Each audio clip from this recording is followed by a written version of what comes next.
Maksudnya sederhana, mutawasit khairul umur ausatuha, yang paling bagus perkara itu adalah yang tengah-tengah. Maksudnya yang pertengahan itu adalah yang sederhana, antara fakir dan kaya. Nah, terlalu fakir jangan, terlalu kaya jangan. Terlalu fakir takutnya nanti kafir, istilah Sunda ngarasula atau putus asa.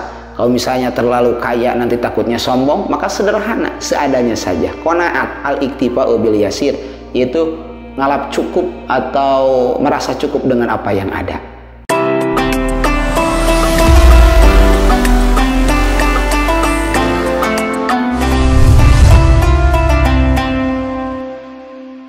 Assalamualaikum warahmatullahi ta'ala wabarakatuh.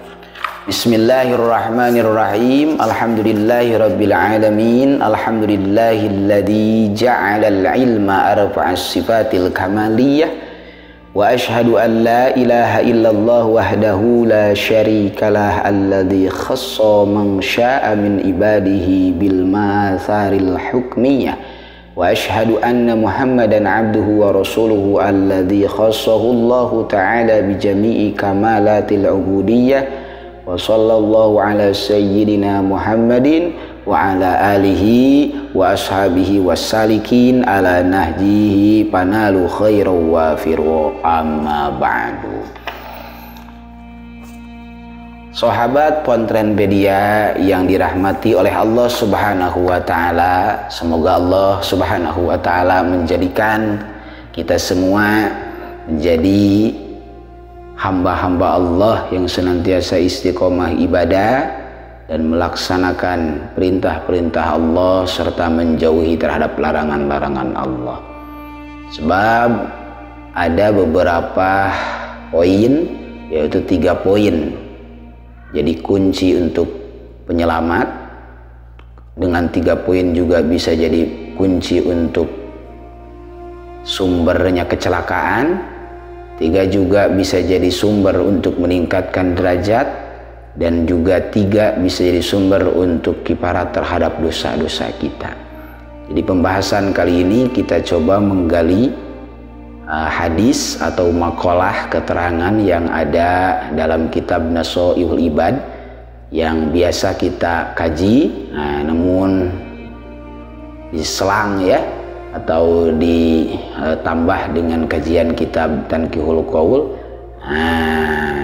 Kita coba lanjutan pembahasan Nasoihul Ibad, yaitu makalah yang ke-8 an Abi Hurairah radhiyallahu taala anhu, yang diterima dari riwayat Sayyidina Abu Hurairah radhiyallahu taala anhu. Moga-moga Allah Subhanahu wa taala meridhoi terhadap beliau. Nama asli daripada Abu Hurairah itu adalah Abdurrahman bin Sakhar.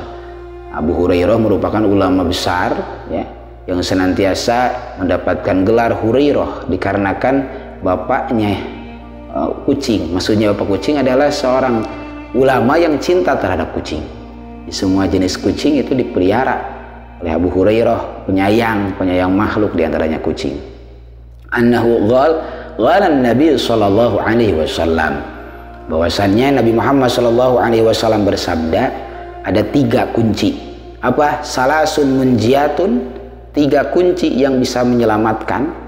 Wa salasun muhlikatun, ada 3 kunci sumber malapetaka. Wa salasu darajatin, ada 3 sumber untuk meningkatkan derajat hamba. Wa salasu kaparatin, dan ada 3 yang bisa menjadi sumber kiparat atau menutup terhadap dosa-dosa. Jadi pembahasan sekarang kita coba membahas 3 poin ya, sabda Rasul ya, indah luar biasa. 3 bisa jadi sumber penyelamat, 3 bisa jadi sumber untuk malapetaka, 3 bisa untuk meningkatkan derajat, dan 3 bisa untuk menutup terhadap dosa atau kiparat terhadap dosa. Salasun munjiatun ya mukhlisatun li sahibiha minal azab, yang maksudnya menyelamatkan terhadap orang yang melakukannya daripada siksa neraka, siksa kubur dan sebagainya. Juga salasun muhlikatun, yaitu 3 perkara yang bisa mauqi'atun li fa'iliha fil halak, maksudnya bisa menjatuhkan bagi orang yang melakukannya itu di jurang kecelakaan. Naudzubillah, Juga salah sudarajatin, 3 yang bisa mengangkat di akhirat derajat bagi hamba Allah.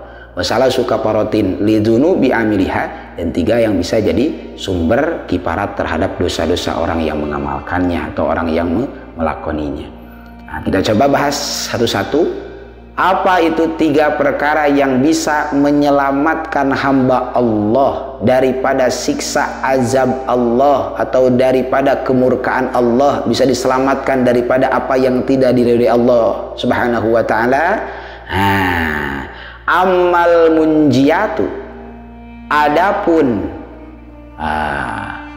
yang bisa 3 yang bisa menyelamatkan hamba Allah daripada siksa-siksa Allah, azab-azab kubur dan kecelakaan dan sebagainya, bisa diselamatkan.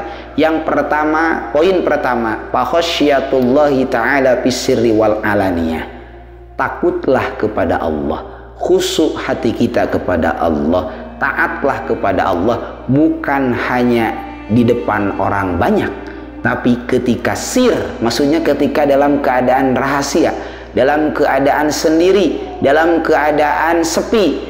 Ya, jadi taat kepada Allah, takut kepada Allah itu bukan hanya dalam keadaan terang-terangan saja, tapi berikut dalam keadaan sepi, ketika kita di rumah sendirian, kita tidak berani maksiat kepada Allah Subhanahu wa taala. Ketika kita sendiri di rumah, kita tidak berani meninggalkan sholat yang 5 waktu. Sebab dulu ada kisah, seorang alim yang memberikan tantangan kepada muridnya dengan tantangan yaitu menyembelih ayam, suruh menyembelih terhadap murid-muridnya, tapi dengan syarat tidak boleh ada yang tahu, tidak boleh ketahuan, dan tidak boleh ada yang tahu ketika menyembelih, tidak ada boleh yang lihat. Murid yang satu cari tempat, akhirnya ketika di sebuah gunung tidak ada orang yang melihat, lalu menyembelih. Murid yang kedua langsung ke daerah yang terpencil, ketika tidak ada yang melihat, tengok kanan tengok kiri, langsung menyembelih. Tapi ada satu murid ini ulang lagi kepada gurunya, wahai guru, saya tidak berani, saya udah coba, saya lari ke lautan, saya lari ke bawah lembah, ke gunung, ke hutan, ke tempat yang sesepi apapun, saya tidak berani menyembelih ini hewan, saya tidak berani menyembelih ini ayam. Lalu gurunya berkata, wahai muridku, kenapa engkau tidak berani? Padahal kan tidak ada orang, tidak ada yang melihat siapapun. Kata muridnya, wahai guru, memang manusia tidak ada yang melihat, semua orang tidak ada yang melihat, bahkan makhluk-makhluk pun tidak ada yang melihat, tapi Khalik, Allah sang pencipta, senantiasa melihat segala sesuatu, walaupun saya bersembunyi dimanapun, walaupun istilahnya disembunyikan di dalam hati atau disembunyikan di dalam posisi apapun, di tempat segelap apapun, Allah itu maha alim, Allah itu maha mengetahui. Maka akhirnya murid itu diangkat derajatnya oleh gurunya. Jadi intinya kita takut kepada Allah, jangan hadapan orang banyak doang. Kita rajin sholat bukan berarti kita rajin sholatnya diajak sama temen atau diajak sama saudara dan sebagainya, tapi kita harus berusaha takwa dimanapun ada Allah. Kita libatkan segala sesuatu, ihwal hal apapun yang bersifat apapun, pasti disaksikan oleh Allah Subhanahu wa taala. Sebab Allah itu maha waspada, Allahu khabirun, Allahu basirun. Allah itu mampu melihat semut yang warna hitam di batu yang warna hitam dalam kondisi keadaan yang istilahnya gelap. Kalau kita kan bisa melihat hanya tertentu. Kalau misalnya kita melihat istilahnya makhluk-makhluk yang kecil kayak kuman dan sebagainya, kan kita lewat alat misalnya Microsoft dan sebagainya. Tapi Allah maha luar biasa, maha waspada, Allah maha melihat, bisa melihat isi hati kita. Yang bisa melihat isi hati kita tidak lain tidak bukan kecuali Allah Subhanahu wa taala. Jadi kunci kalau kita pengen selamat, takwa bukan karena apapun, tetap karena Allah. Dalam keadaan sepi kita tetap rajin sholat, ada teman ya tetap kita rajin sholat. Jadi dalam keadaan apapun, situasi apapun, kita tetap takut kepada Allah Subhanahu wa taala. Sebab kenapa takut kepada Allah dalam keadaan sepi? itu lebih utama daripada takut kepada Allah dalam keadaan terang-terangan? Sebab li'anna taqwallah fi sirri a'la darajat. Takwa, takutnya kepada Allah, imtisalu awamirillah wajtinabu nawahi, melaksanakan perintah Allah dan menjauhi larangan-larangan Allah ketika kita dalam keadaan sir, dalam keadaan sepi, dalam keadaan sendiri, dalam keadaan rahasia, ya, maka itu adalah paling luhur, paling tinggi-tingginya derajat di hadapan Allah Subhanahu wa taala. Orang rajin baca Quran berjamaah gak aneh, tapi orang rajin baca Quran ketika sendiri, orang lain tidak baca Quran, beliau masih bisa baca Quran, atau misal orang lain tidak melaksanakan sholat ketika bareng-bareng, ketika istilahnya sendiri, tapi beliau masih melaksanakan sholat sendiri, itu luar biasa. Jadi tetap tidak istilahnya tegedaku keanginan lah gitu. Jadi tidak gampang kabawa kusakaba-kaba kalau istilah Sunda. Jadi harus gitu nih. Ya, takut kepada Allah. Jadi orang-orang istiqomah, orang-orang yang benar-benar takwa tidak akan terpengaruh, tidak akan labil, stabil tetap. Kenapa? Sebab Allah yang senantiasa mengawasinya. Yang pertama itu fa khasyatullahi ta'ala fi sirri. Yang kedua, wal qasdu fil faqri wal ghina, sederhana. Maksudnya sederhana, mutawasit khairul umur ausatuha, yang paling bagus perkara itu adalah yang tengah-tengah. Maksudnya yang pertengahan itu adalah yang sederhana, antara fakir dan kaya. Nah, terlalu fakir jangan, terlalu kaya jangan. Terlalu fakir takutnya nanti kafir, istilah Sunda ngarasula atau putus asa. Kalau misalnya terlalu kaya nanti takutnya sombong, maka sederhana, seadanya saja. Qanaat al-iktifa'u bil yasir, itu ngalap cukup atau merasa cukup dengan apa yang ada, merasa cukup dengan yang diberikan oleh Allah Subhanahu wa taala. Ya, orang-orang sederhana itu at-tawassut bil ma'isah, sederhana dalam melaksanakan atau memenuhi gaya hidupnya. Dari tampilannya sederhana, lalu dari berbicaranya sederhana, dari segi makannya, segala rupanya, rumahnya sederhana. Itu orang-orang yang bisa selamat adalah orang yang sederhana. Ya, istilah Sunda itu tuh ya, yang penting begitu butuh haya lah gitu ya. Yang intinya yang dikejar bukan masalah kekayaan materialistis, bukan, tapi yang dikejar adalah berkahnya.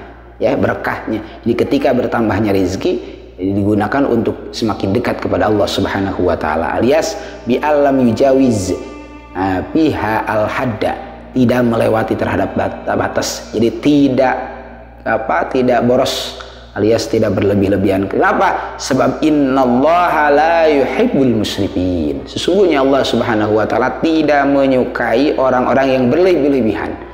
Baca Quran berlebihan gak bagus. Sampai rumah makan, lupa tidur, besoknya enggak. Atau misalnya tahajud berlebihan, sehari doang, besoknya enggak. Yang bagus aja kalau berlebihan tidak baik, apalagi yang jelek, nah gitu ya. Nah, jadi jangan berlebihan, harus sesuai dengan porsi atau dengan aturan. Wal adlu fir ridha wal ghadab. Yang ketiga, adil dalam ridha dan marah. Maksudnya marahnya karena Allah dan ridho terhadap mencari ridhonya Allah Subhanahu wa taala. Jadi 3 perkara yang bisa menyelamatkan.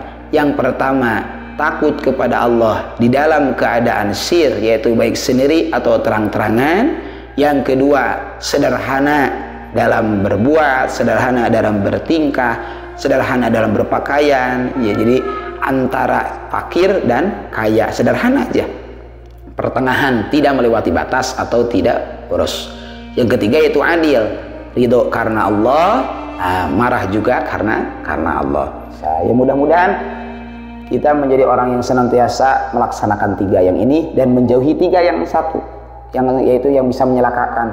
3 yang bisa menyelamatkan, 3 yang bisa mencelakakan kita jauhi, 3 yang bisa meningkatkan derajat kita laksanakan, salah suka paratin, 3 yang bisa menutup dosa kita laksanakan. Mudah-mudahan kita menjadi orang yang senantiasa diselamatkan oleh Allah Subhanahu wa taala, selamat dunia dan akhirat, dijauhkan dari apapun yang mencelakakan diri kita, dan diangkat derajatnya oleh Allah Subhanahu wa taala, dan diampuni seluruh dosanya oleh Allah Subhanahu wa taala. Akhirul kalam, assalamualaikum warahmatullahi wabarakatuh.